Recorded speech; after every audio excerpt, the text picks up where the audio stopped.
उस व्यासपीठ पर वही सुशोभित हो जो उसके ज्ञाता हो, जो उसके ज्ञानी हो, जिसने 18,000 श्लोकों को पढ़ा है। मैं गारंटी के साथ कहता हूं कि वह व्यक्ति को एक श्लोक तक नहीं आता है। दोस्तों नमस्कार, मैं मनीष कुमार सूर्यवंशी और आप देख रहे हैं विजुअल टाइम्स। इस समय मेरे साथ मौजूद हैं देवमूर्ति नंद सरस्वती महाराज जी। एक तरफ हिंदू राष्ट्र बनाने की बात की जा रही है, दूसरी तरफ यादव समाज के लोगों को चुटिया काटी जा रही है और उनका मूत्र का छिड़काव किया जा रहा है। किस तरह से आप देख रहे हैं?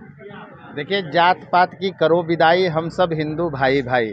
हमने ये पूरा देश में व्यापी अभियान चलाया है और जहाँ यादव और ब्राह्मणों की बात हो रही है तो द्वापर काल से आप देख लो, कृष्ण और सुदामा की मित्रता की मिसाल दी जाती है द्वापर काल से। इसलिए ब्राह्मण और यादव शुरू से भाई भाई रहे हैं और आगे भी रहेंगे। जो इस तरह की जहर घोलना चाहते हैं उनकी मंशा कभी पूर्ण नहीं होगी। वही ब्राह्मण देखेंगे जब भागवत कथा करते हैं तो किनकी कथा करते हैं? भगवान कृष्ण कौन सी जाति से थे? यदुवंश थे। आप जब देखेंगे, जब आप भागवत कथा पढ़ेंगे तो भागवत कथा में जब कृष्ण भगवान का नामकरण संस्कार हो रहा था तो उस समय भी ऋषि महर्षि यादव बहुत थे, लेकिन उनका नामकरण संस्कार कौन करने आया? गर्गाचार्य जी महाराज जो ब्राह्मण थे। उस समय कंस जो था वो दुराचारी था, अत्याचारी था, लेकिन उनका कुल पुरोहित कौन था? गर्गाचार्य जी महाराज थे, वो ब्राह्मण थे। इसलिए कथा कोई भी कर सकता है। आप देख लीजिए मुरारी बापू, साध्वी रितंबरा, बड़े बड़े आपको मिलेंगे जो नन ब्राह्मण हैं। आज तक किसी ने किसी तरह का रोक ठोक नहीं किया। उसकी पात्रता तो देखो, उसके अंदर ज्ञान कितना है। वो भागवत कोई साधारण विषय है क्या?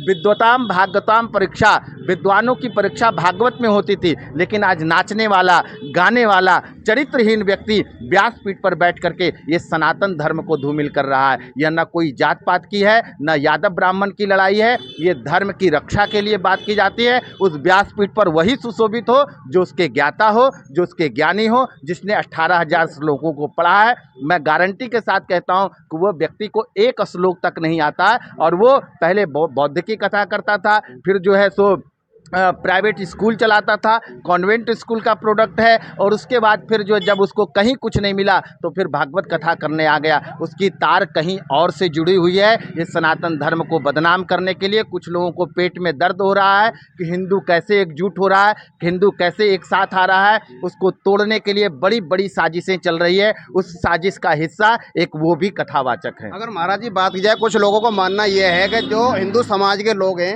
धर्म परिवर्तन कर रहे हैं, कोई बौद्धिस्ट बनना है, कोई ईसाई बनना है, ऐसे कह रहे हैं हिंदू धर्म में थोड़ा सा भेदभाव है। क्या कहेंगे उसको लेकर? हिंदू धर्म में कभी भेदभाव नहीं है। पढ़े, इसीलिए ये अभियान चलाया जा रहा है। चातुर्वर्णम मया सृष्टम, गीता को पढ़ेंगे तो उसमें कहा गया चारों वर्ण अपने आप में श्रेष्ठ है, कोई वर्ण छोटा बड़ा नहीं है। हमारे यहाँ कहा गया जन्मना जायते शूद्र, जन्म से हम सब जितने हैं सब कोई शूद्र हैं। संस्कारा द्विज उच्चते, संस्कार से हमें द्विज की उपाधि मिलती है। वेद पाठित भवे विप्र, जब वह वेद पढ़ता है तब वह विप्र कहलाता है।